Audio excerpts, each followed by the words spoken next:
Happy Friday, everybody. Happy Friday. And welcome to the Back Catalog Listening Party. Again, it's your weekly reminder of what day it is. It's Friday at 4 p.m. Hi. Hi to my folks in Connecticut. Hi to Alan. Has his gin and tonic ready to go. People are ready for this Friday. That's all I got to say. And I think it's been a week, but also I think folks are pretty excited about our guests because I know I am. I should introduce myself. I'm Mother Banjo, one of your hosts. I'm Anthony Ihrig. And today we have joining us Gaelynn Lea from Duluth, Minnesota. Hello. Hi. Hello. Hey. And hello to Natasha joining us as well from the Southeast. And cheers, everybody. We made it through another week. Woo. Cheers. And clink. And We have coffee. Is that weird? that's Yes. No. not at all. Especially That's probably with the more week. normal for 4 o'clock. Exactly. I know. I was like, I can't start a wine right now. I'll be dead by 7. Okay. No. Yeah. Well, no. let us know what you're drinking out there. Looks like Gary has an Oktoberfest. I have just a the finest quarantine box wine there is. The Pinot Grigio, a Big House White. What are you drinking, Tony? I've got the Founders All Day IPA. It's kind of like, what I wish I was doing instead of homeschooling a kindergartner and a third grader online. Yeah. I love my children. I love education. I love the internet. But all three of those things, parents, you know what I mean. So Yeah. a special tip of the glass to all of you. True. And Galen's rocking the coffee. Yeah, what kind of and- coffee? I'm kind of a coffee connoisseur. I think What? this is Peace Coffee. Oh, nice. Nice. I'm pretty sure. Yeah, we got whole bean on accident, so we have to grind it every day, which adds like 30 seconds to the getting coffee in my veins problem. So I don't know. I like just putting it in and drinking it right away, but that's okay. I hear that. Well, that's what I've been pounding all day because it's been that kind of day and that kind of week. But I'm very excited. It's a beautiful Friday here in the Twin Cities, and it looks like it's sunny up in Duluth as well. And we're going to dig into some great music today. And Gaelynn, you've had like a crazy busy week. It's almost been like non-quarantine busy. Right. I've been It's like jealous of that legit schedule. busy. So tell us a little bit about what you've been up to this week. Oh man! Like all of a sudden, I realized I hadn't really updated my calendar in a while, and I was like, I should go through. And I looked at this week, and like pretty much had a panic attack. I booked myself 7 different events.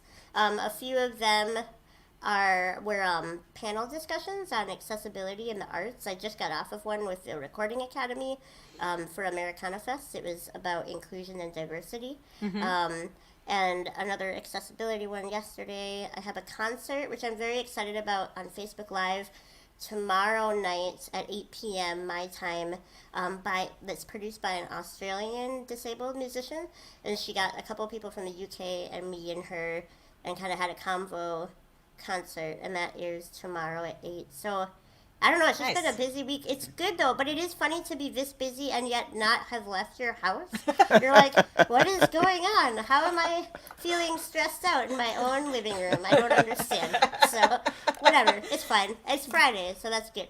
Yes, we made it through. Well, Yes. we really appreciate you carving out the time today to chat with us because you were on like the top of my list of people I've been wanting to have on the show, and we're so because I think I saw you briefly in January in New Orleans at Folk Yeah, Alliance, yeah. but it was like 2 seconds. We're all going. I mean, talk Oh. about pre-COVID times. Yeah, that's that like was thousands no of. way. Thousands No of way. folkies crammed in a hotel for a weekend. And like, hey, drink out of this communal punch jar. You're like, no, never again. I'm like, I go into hives thinking about it now. Do you guys watch TV now and you see like a group of people I know, gathering like, and be like, get no, away. Yeah. I do that. Exactly. Well, we want to make sure we can get to dig into the music because for some of you out there who are Patreon supporters of the Back Catalog Listening Party or Gaelynn Lea specifically, we have a special after party where we're just going to chat and hang out for a little bit. But for this hour, we really want to spend the time focusing on Gaelynn's record because that's what we do on the show. We revisit old albums, listen to them together, and talk about them. What a cool idea.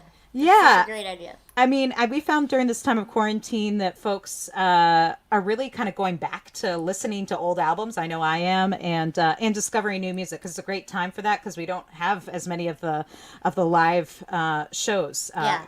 Unless you're Gaelynn, in which case you have lots of live shows. Right. I have like 45. Yeah. I don't know. But for folks who might not be as familiar with your music, why don't, since we have a lot of folks who are beyond Minnesota and might not be as plugged into the scene as Tony and I are, so why don't you give a little quick bio, like a 2-minute bio of kind of your background in music and maybe what led up to the making of this record? Yeah, well, I'm a violinist and a songwriter, and from Duluth, Minnesota. I was born and raised here, and I live here now. And I started performing with Alan Sparhawk back in 2012, and he gave me a looping pedal, which I had never even heard of before I met him. But it records what you play live, and you can layer it up. And it was a really fun addition to just playing violin. I play it upright like a cello, up and down. So you wouldn't know that by listening to the music probably, but so I adapt the way I play, but I also loop, and so it sounds like there's many violins playing.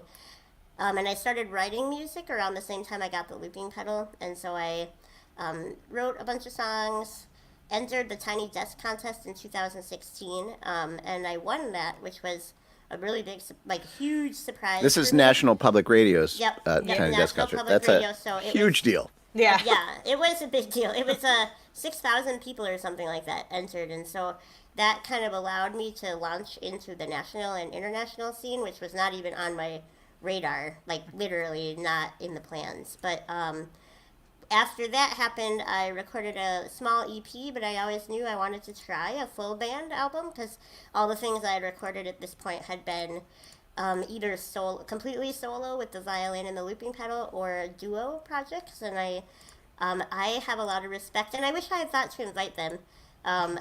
Which sucks. Dave Mailing and Al Church co-produced this album with me because I knew that I didn't have the vocabulary for guitar and bass and drums. Although it turned out we just worked really well together. And they're people they both grew up in Duluth. I'd seen them play as children. I mean, they've been amazing since they were like toddlers probably, and so I wanted their input in the album project. So this is an album that the three of us created together. Obviously, like at the end of the day, I could say like, yes, I want this, no, I don't want this, but it was a very collaborative thing, and so this album is kind of unlike anything else that I have done, and I was really proud of it when it was done.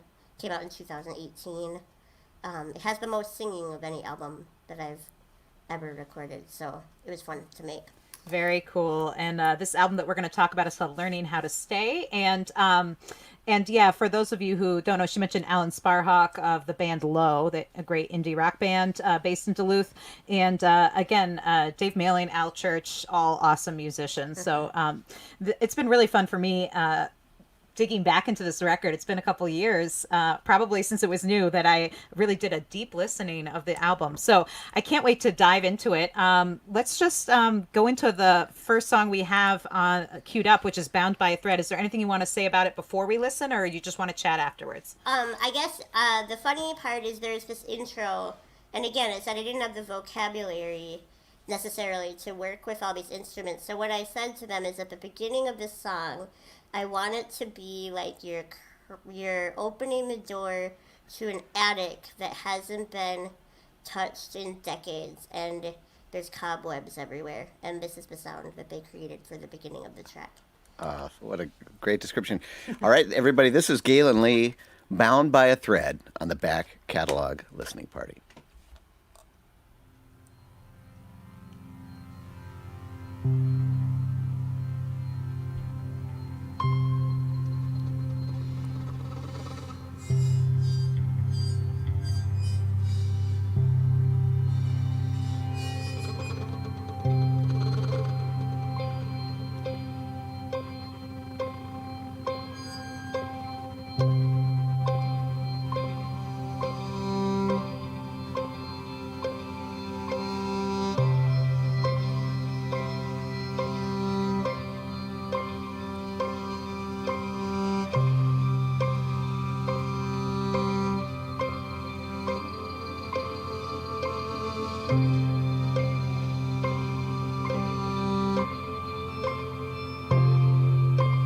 Bound, bound, bound by a thread, going down, down through the ages.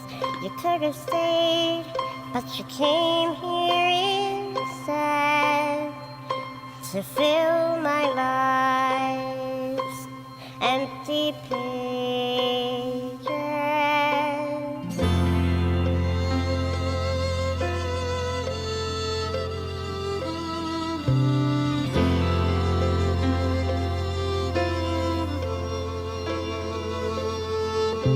And I do believe we'll see the fruits of our labor. Maybe not now, maybe lifetimes ahead. If only love would be our guide.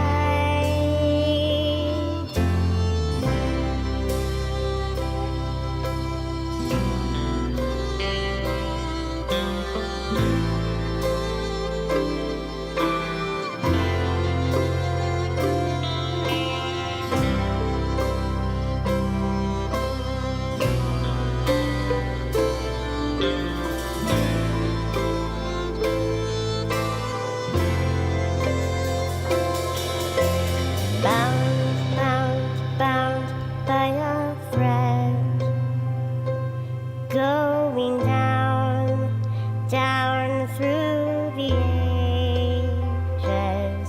You could have stayed, but you came here instead to fill my life's empty pages.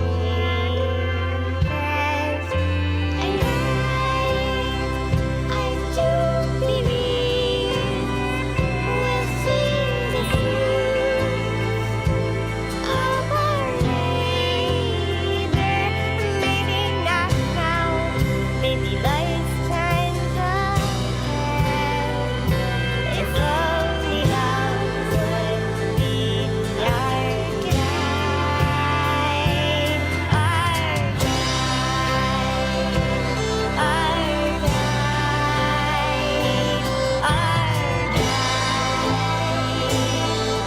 our guide, our guide, if only love would be our guide.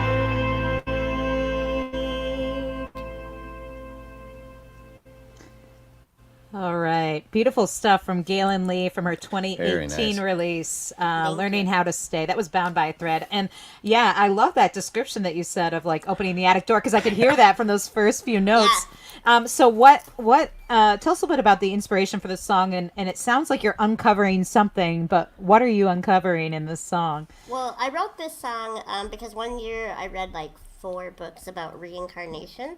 And I just thought it was really interesting. There's no way to prove it. I like to think that it's real, but but the idea that you're connected through time with different souls that you kind of come back with again and again to master a certain lesson. That's sort of what this song is about. So the ticking clock, that pluck, pluck, pluck, throughout the entire song is sort of that continuity of the different lessons that you're learning. And that's what I thought about anyways. That's really cool. Yeah, and tell us a little bit about. I know there's a lot of layers to that song, and I know a few of them are the violin. I'm assuming that plucking, what that was the violin in there, and then obviously the long sustained stuff. What other? Tell us a little bit about how you approached recording this song. Did you start just layering on your violin parts first, or did you really record live as a band? So this track, that little at the beginning, the little moth noise, that was the violin. The rest of it, that album, because it was such a big endeavor, we broke it down. So the drums and bass and maybe like scratch guitar and the scratch violin, we did play together, but then we went back and added the violin. All of my other albums are live looped, but this one, there's only one track that was live looped because it's so hard to live loop with a band. I mean, it's even hard to do it in a duo. Like Dave Mailing, for about a year, toured with me quite a bit, and the first tour, he kept being like, "Oh, your rhythm's off," and I was like, "Yeah, That's what looping is. Like, you have to, you can't count. You can't count. You have to, like, just listen. And so if you're not a band that plays a ton of shows together, it's pretty tricky to get the timing exact, especially if you want to edit it. And the other problem with live looping is if there is a mistake, there is no changing it. So when I record, like my first album that I recorded, All the Roads That Lead Us Home, I did that in one day. So I would just do 3 takes of each song, and we picked the best one because there is no editing.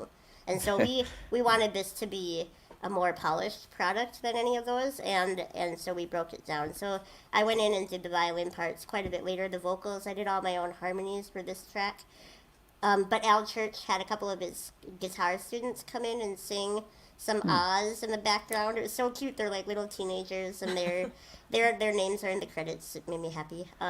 Very Yeah, cool. so it was a pretty collaborative, like, it took a lot. Every track on this album is so much more involved than if it was a solo album.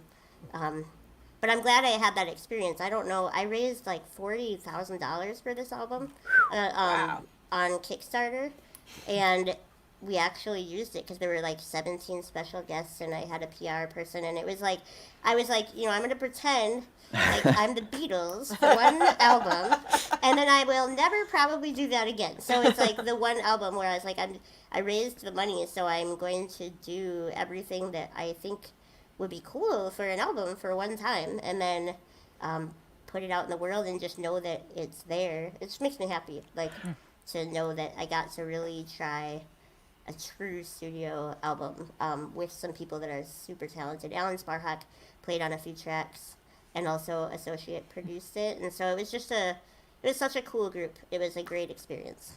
It sounded great, and I'm a real sucker for pedal steel guitar. Oh yeah, and that's I want to Dave know Mailing. about that. Oh, Dave nice. Mailing. He's like, I'm working on my pedal steel.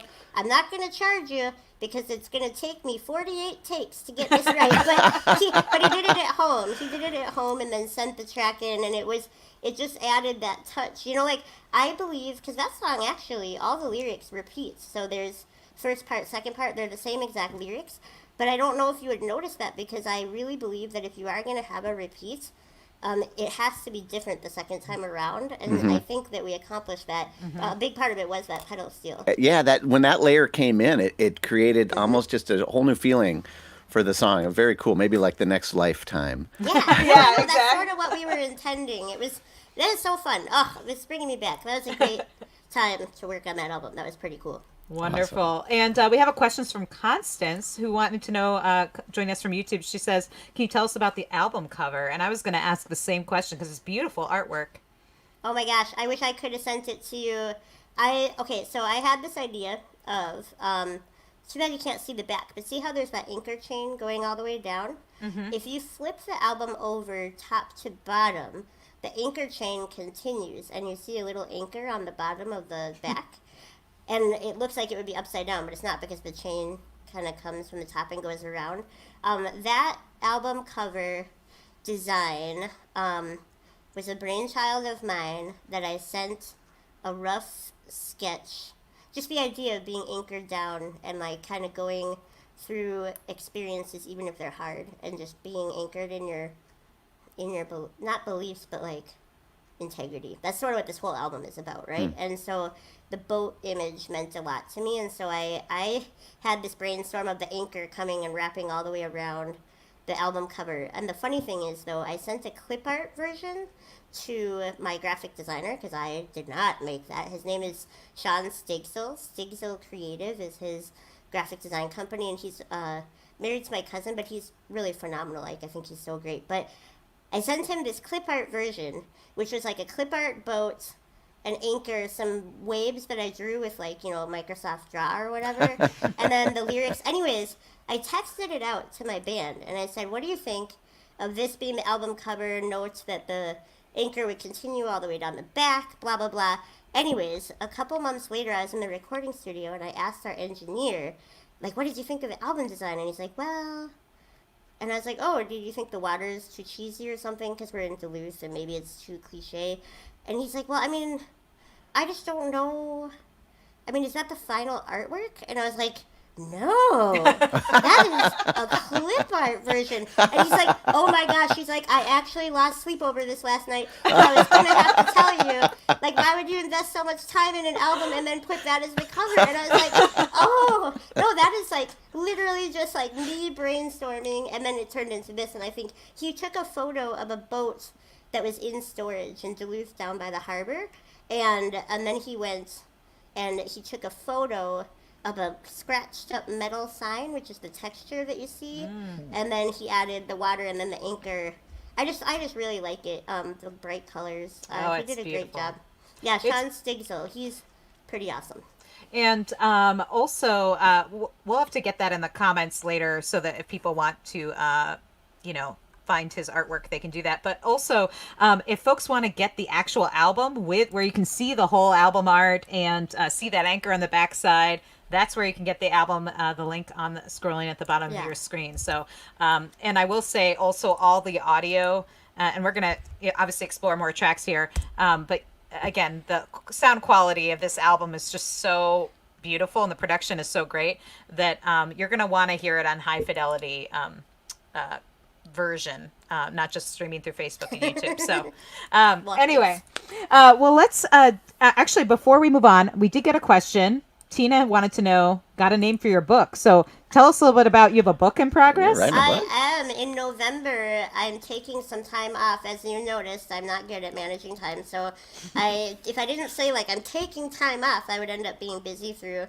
2024 or something. So I'm taking some time off in November until April to write a book about kind of the touring that we've done and then more broadly disability culture and disability awareness in the arts and kind of like why are the arts still so inaccessible 30 years after the Americans with Disabilities Act. And so I don't know if I have a book title yet. I kind of thought about like From the Tiny Desk to the Big World, but now we're in COVID and it doesn't feel like from the tiny desk back to the desk. Back to my studio apartment where I'm here all the time. So I'm not sure if I have a name for it yet, but I definitely in November am planning to just like that's what I'm planning to do is write. I'm a little scared to be honest because when you tell people you're writing a book, that means then you have to do it. Write. Yes. Yeah. But you heard it here, folks. Yeah, I know. But I think it'll be good because the issues of accessibility are just so under discussed and there's not a lot of enthusiasm behind it because we haven't learned about it in school. Like nobody learns about disability rights in school and so it's like it doesn't exist and I just really want to do what I can to change that reality. That's that's awesome. And for folks who maybe aren't familiar with you and haven't seen you perform live before and they're only seeing you on the screen, they might not know, but you are in a wheelchair. So it means that touring and a lot of other things are just more complicated as you pointed out and aren't as accessible. So yeah, especially because so many venues haven't taken the time or resources to become accessible since the ADA was passed. It really limits where you can play and and how difficult it is to play there, even if you can get in the door. Like, if you can get on the stage, if you can get to the green room, if you can use the bathroom. Like, all of these things are not guaranteed at a lot of venues. And so, raising awareness, I want to get other non-disabled artists to make a commitment to only play at accessible venues. I just really think that is the next frontier, basically. So wonderful. That's wonderful, yeah. We want to dig back into the music and because we want to get through as many tracks as we can while we have you here. The next track we have queued up is I See It Too. Is there anything you want to say or you just want to dive in? We'll talk about this one after it's done. Okay. That sounds great. All right, everybody. This is Gaelynn Lea. I See It Too on the Back Catalog Listening Party.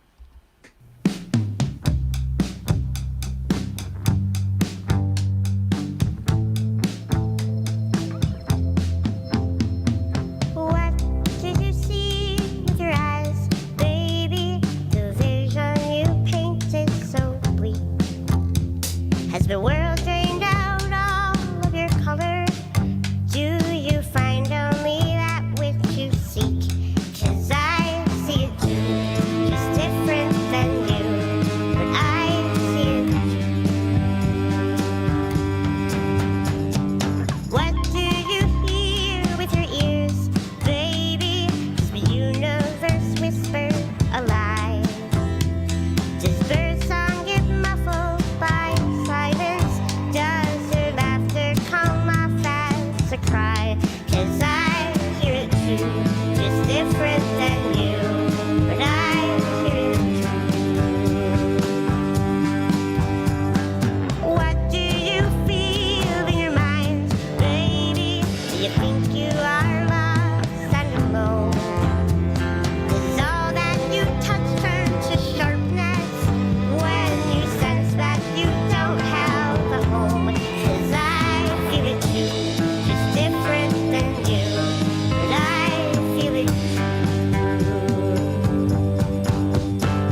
I hope it turns out we were singing two harmonies of the same song.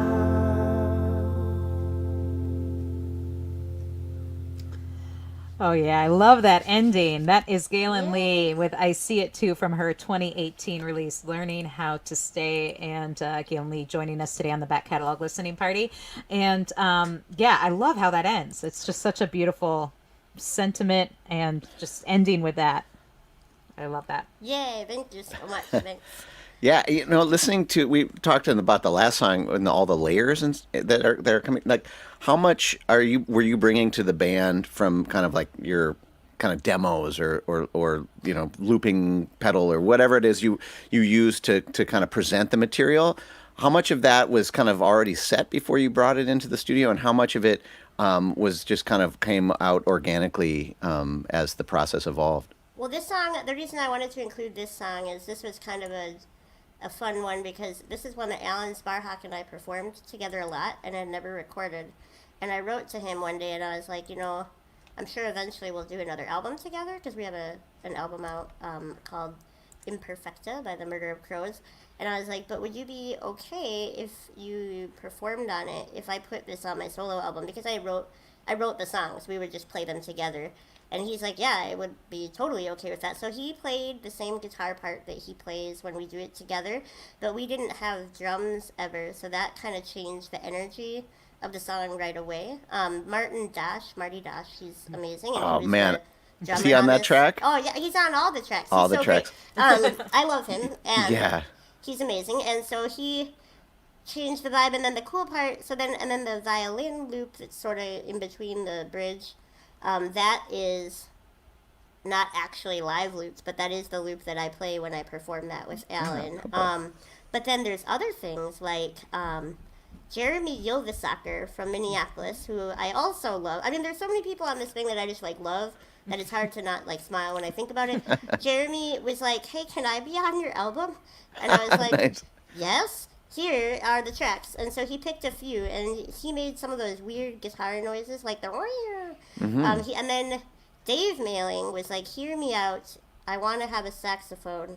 And I was like, "No." And then he's like, "No, but he won. He won." He's like, "Gaelynn, you don't know until you try it. And also, if it's an alto sax, it'll be a low noise." And so there's actually a part in this track where I'm harmonizing with a saxophone because we brought Mike Lewis in to do a little bit of sax, and it was so Just one of cool. the best jazz Yeah, he just saxophone happens to be players amazing. anywhere. Oh my gosh, he's so great. And then the last thing is that this song, the reason I wanted to include this track is because we usually just do it with electric guitar and violin, so that's all that there ever is. So we decided to add some acoustic guitar, and in the editing process, we had about 8 billion instruments on every song, so we had to be pretty brutal about what we took out so that everything had enough room to breathe.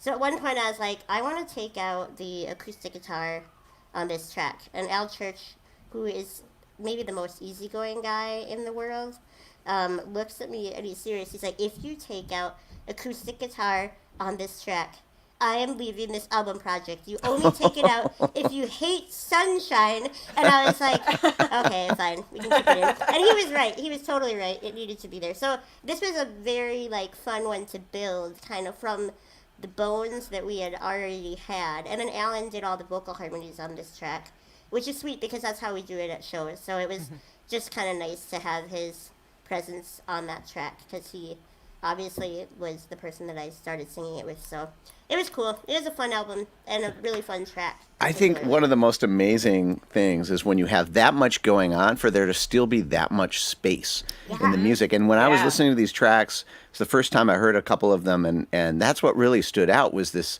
use of space, the space in between the notes, the space in between the hi-hat hit or something like that. And then it all really stands out. Were you kind of in the studio afterwards? I almost feel like albums like this sometimes, you play them live, but then when you're sitting there kind of layering and editing afterwards, it's just as much of a process. Was that a band effort as well? Were you all together? Was it just you? Or It was me and Dave and Al a lot of the time, and then some of the time it was just me and the engineer. Alan Sparhawk came in a few times. He was involved in this track. And, him his goal is sparsity, right? And so, Yeah, even he's if- like the king of that. Yeah, and it like- comes through, man. like it or not, in a good way. I think that has been a really positive thing in my life. Is I see it better that way now than I ever would have if I hadn't known him. I still tend towards busier than he would ever go. Like this, probably he would be like, oh, too many things. But I feel like we did a pretty good job of keeping it contained. And we would take a lot of stuff out and then add it in. I mean, the mixing was certainly the bigger portion than the recording for this album, because we knew everything had to have a purpose. And so, it was so fun to make. Oh, Yeah. I forgot about it. And it looks like a lot of people chiming in. Penny saying beautiful track, and Joe said last verse is perfection. He also said something about Dosh being a babysitter. I don't know if it's Not for surprised. For for- his kids, I bet. yeah. So I Joe, you'll have to elaborate. Did he babysit you? Probably not. Anyway, yeah, great stuff. We're really enjoying this record. And one thing I was going to ask is, where did you actually record this? I know you said that some people sent in tracks, but did you have a central hub Yeah. in Duluth? Yeah, nope, in Minneapolis, the Pearl Recording Studio Oh, in yeah. the Northeast. Zach Hollander is the guy. So when I first won the Tiny Desk, he sent me an email and said, I'd like to give you a free day of recording. And the night before, I had a gig at the 311. So, and Al Church was opening for me. And I said, hey, Al, why don't you sit in on some of my set?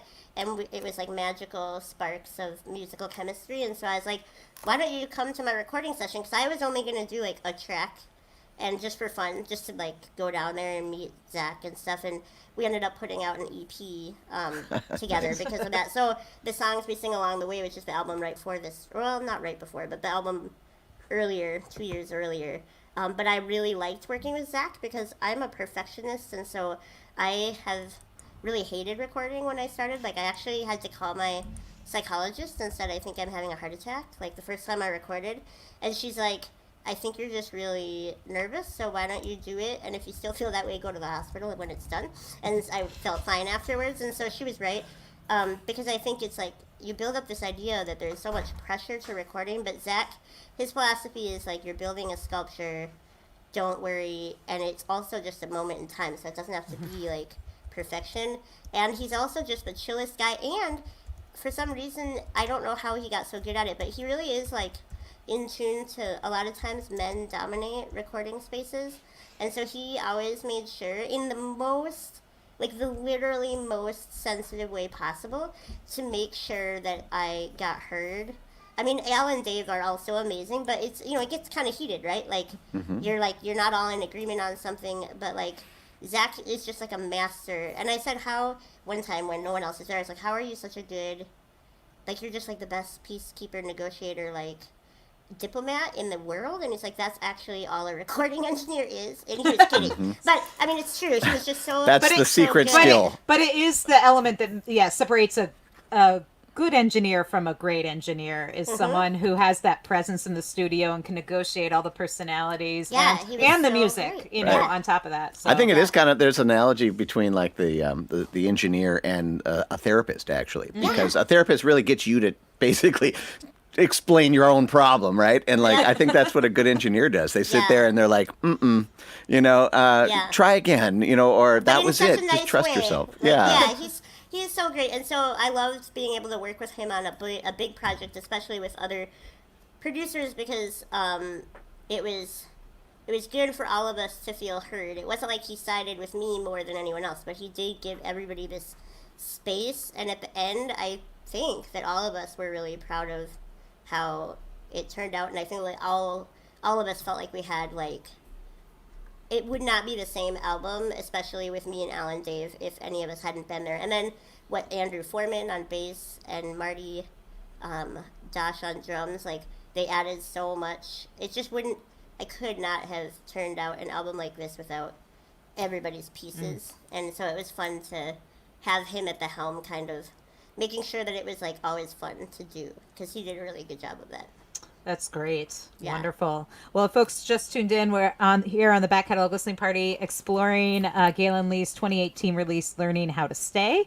And let's dig into another track. We have The Last 3 Feet queued up next. Is there anything you want to say about this? Well, the intro, I text with Bob Boylan occasionally because he's From NPR Music. He's always been a supportive person, obviously, because he kind of launched my stuff. And so when I told him I was working on a new album, I was like, yeah, there's this one track where I want to have like static noise, like radio static. And he's like, can I make that for you? And if you like it, you can use it. And I was like, sure. So he is actually on the track. He's all the weird ambient noise at the beginning of this track. Wonderful. Nice. How does it listed in the credits? Like static?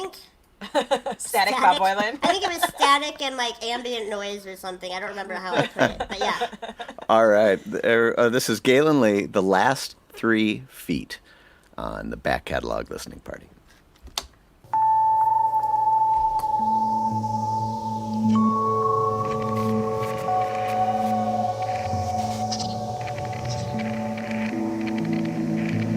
Before you embark on a journey of revenge, take 2 grapes.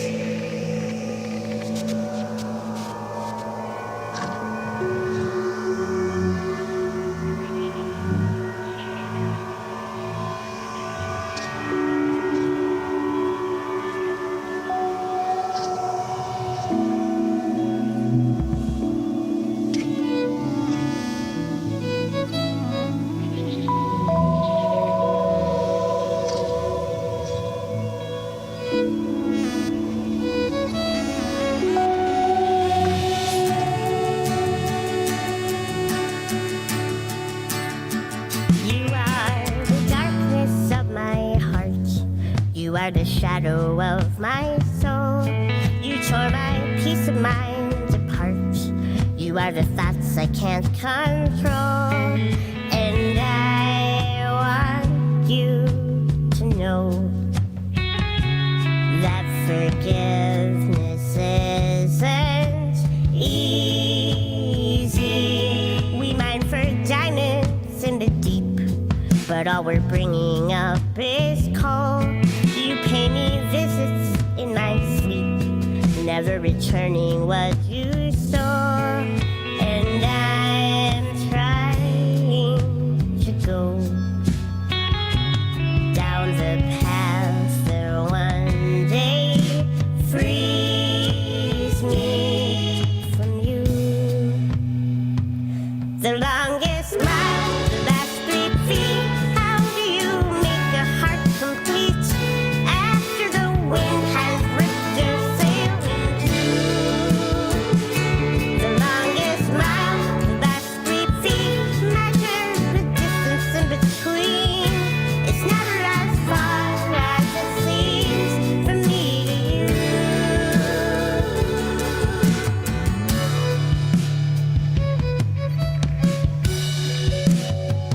We'd like to think that we are right.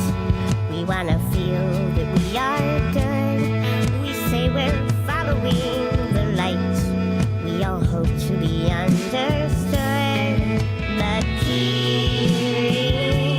in the night, we can sense our own delusion. We're loving mixed with spite, and we draw our own conclusions. It's true. The longest mile, the last 3 feet. How do you make a heart complete after the wind has ripped your sail in two? The longest mile, the last 3 feet. Measure the distance in between. It's never as far as it seems from me to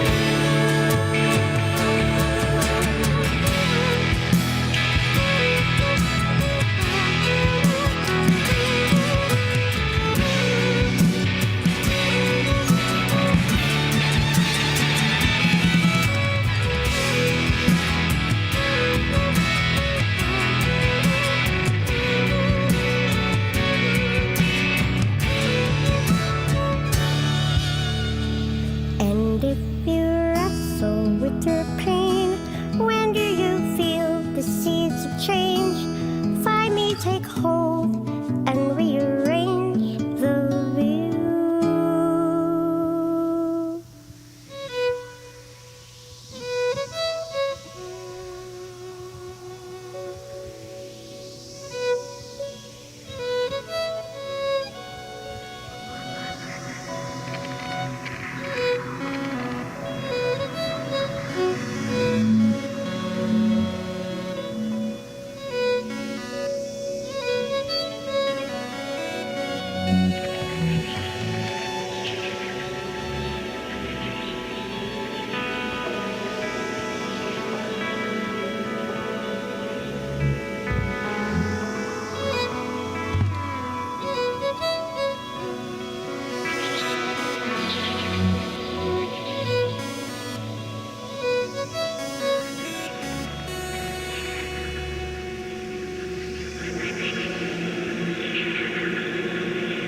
Oh, wow. I love waiting to that. I love that long, slow ending. And I have to say, this is what I love about the back catalog listening party is that you really hear all those last moments and Yeah. notes and ambient sounds, which if you're playing it on the radio, they might fade Yeah. it out before then, or you're talking over it. And it's like, it's so great to just sit and listen to music that's so carefully crafted like that. And we had a few comments in there. Alan saying great lyrics. Eliza Blue, who was one of our guests actually on the back catalog earlier, and a great fiddler and songwriter herself, says it's never as far as it seems from me to you. What a great line. So cool. a lot, and actually Lindell also joining us, also violinist and songwriter as well. So a lot of musicians tuning in today. So Cool. hello to all of them. Hello. If you guys have questions for Gaelynn, definitely throw them in the comments and we'll try and answer them before we wrap up at 5. But that song, I have to say, when the intro starts with the ambient noises provided by Bob Boylan from NPR and all of that coming in, and then all of a sudden when your voice comes in, it feels almost like, in the beginning, it's almost like, I felt like we were in some internal space, like, I don't know, like kind of in your mind, and then all of a sudden it kind of breaks out, and then it kind of goes back in. I don't know, it's a really interesting sonic journey. Thank you. That one is the one I personally am most proud of on that album. And not just because they were all my ideas. It was a really collaborative thing again. But I remember when we recorded it, I would say to the band, it was kind of a joke we had. Like, whenever we played this one live, I would be like, space. Because we'd like think, I'd be like, picture outer space. And so Andrew Foreman, those whale sounds are like actually the bass. And so we got real spacey, and then we would bring it in to like all of a sudden it's a pop song basically, and it was just so fun to mess with it. And Dave had a lot of good ideas, Dave Mailing, about what the violin could be doing on this track, because when I wrote it I had all the lyrics and the melody, and Dave helped me figure out the chords, because this was actually the newest song that made it onto the album, like the one that I had just finished, and we were actually already recording when I wrote this song, so we kind of added it towards the end. So Dave helped me figure out like the chords and stuff, but then we just decided, like, let's make this the weird one, like experimental is not the right word because it is straight up a pop song, but then this beginning and the end. So I was the one that was like, I really want there to be a robot voice like echoing my violin. That's what I hear. Because that's what I was gonna say. So I started out with the words and the lyrics, but I knew it was missing something. Like, yeah, that could have been a song, and it would have been fine as a song. But that melody, that beam, came to me the day before we got into the studio, because I was like, it needs a hook, but it doesn't need to be a vocal hook. That's one thing I believe pretty strongly in, is like, we think of hooks as like, it always has to be a line, a catchy line, and I was like, no, it needs an instrumental hook that is just something that will come throughout the song a few different times. And so that came to me, and that's like kind of what made the song for me, is like having this instrumental line and having the robot echo it, and it was just so fun to make. I don't know how to explain. No, I love so that fun. idea of the instrumental hook. I think that is really something that I think people don't think about, but Yeah. that can stick in your head and color the way you hear the lyrics just as much as words and Yeah, it was it's like really- another chorus almost, but Yeah, it wasn't yeah. like, yeah. So that was such a fun tune to record, and there's so many good contributions from every band member on there. Yeah. And Is I that a also- theremin I heard? Oh, sorry. Yeah, I was similar question. Yeah. Sorry. Theremin not on this track, although there will be a theremin. You will hear a theremin on the album. That was Dave doing crazy things at the keyboard. He is just really talented and knows how to make weird sounds, so he did a really good job.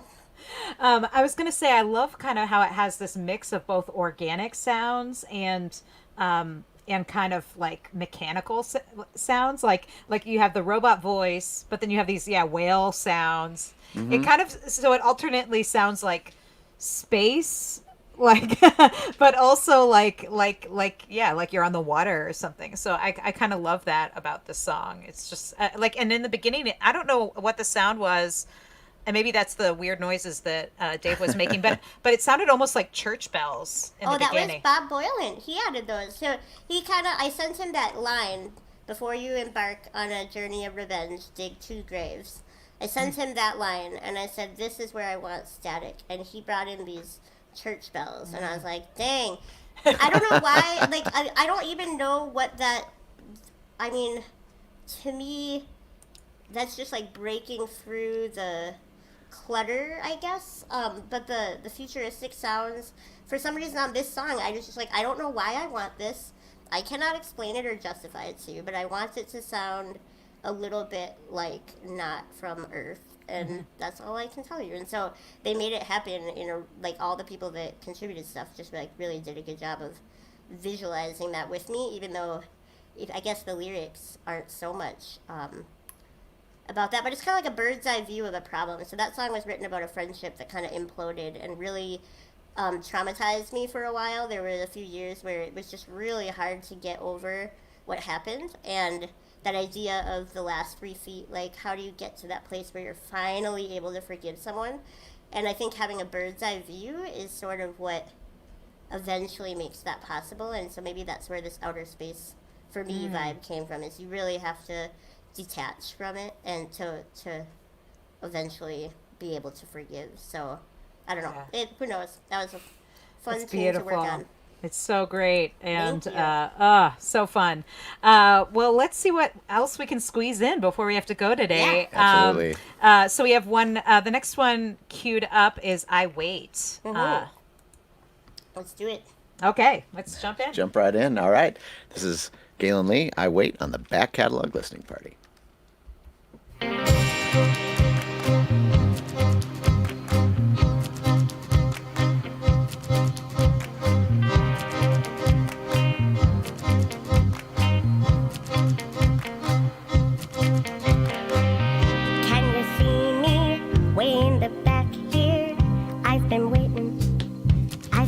In line. It's been a long time, can't get no service.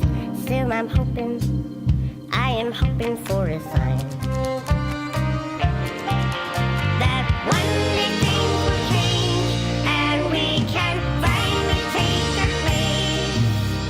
That history won't forget us or try to minimize our pain. And so I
I love that I can never tell when your songs are going to end, and in the best way possible. I love that. And I had that psych out ending. That was "I Wait," Gaelynn Lea from her 2018 release, "Learning How to Stay."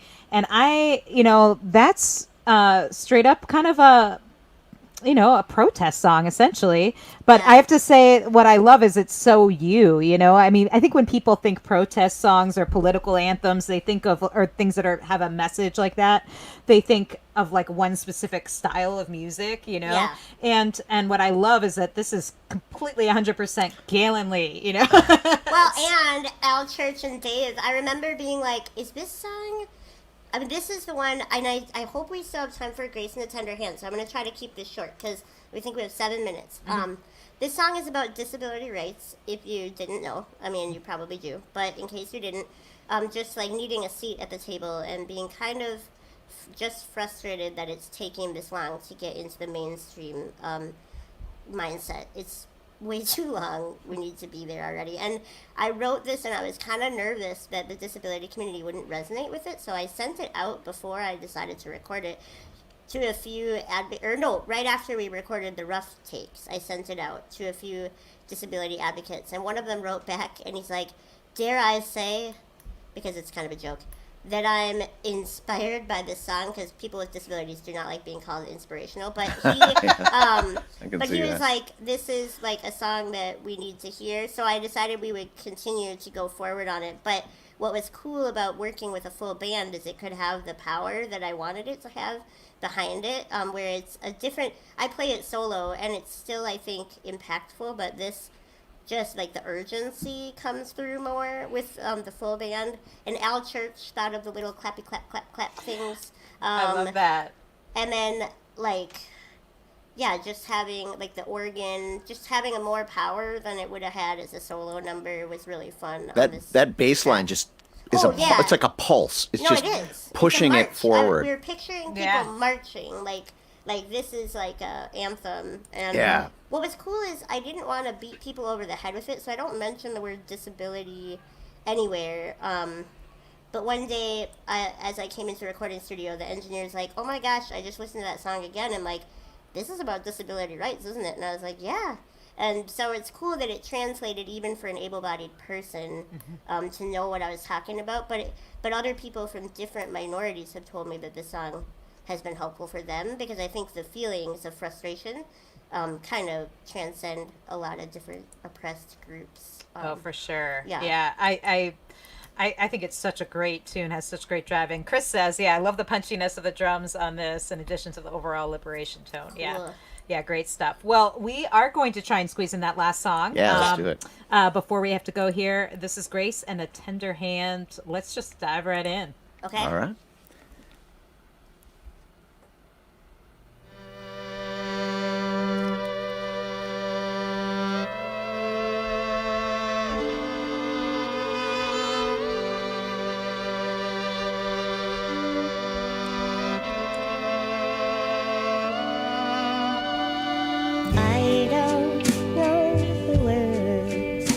For the song I want to sing you, I don't have a name for what I want to bring you, and I don't understand what you've seen or all that you have done.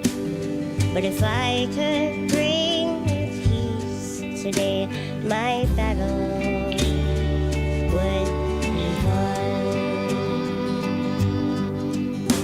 You're weighted down with worry. You doubt what you are worth. You question if you'll ever know your place upon the earth. But if you saw what I see, this perfect person standing next to me, if you could kindly let yourself be, your battle would be won.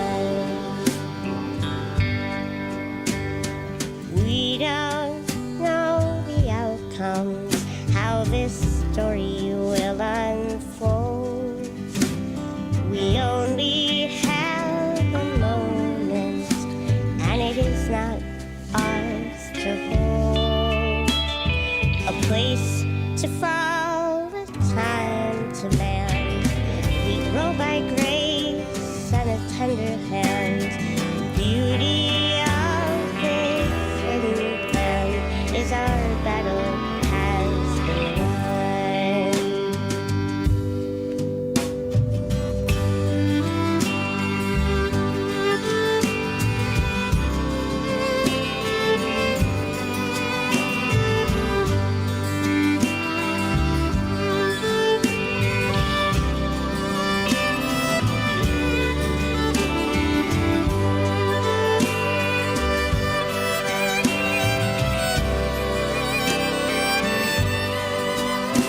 The beauty of this hidden plan is our battle has been won.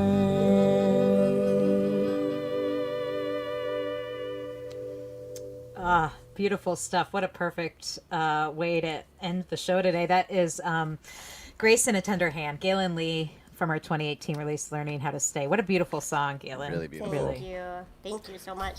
That one was fun because we have I wanted the saw on it. I heard the saw, but we don't have a saw player friend. And so I do have a friend that plays the theremin in London. And so he took the time to harmonize 2 theremin parts, which is basically impossible. I don't know how he did it.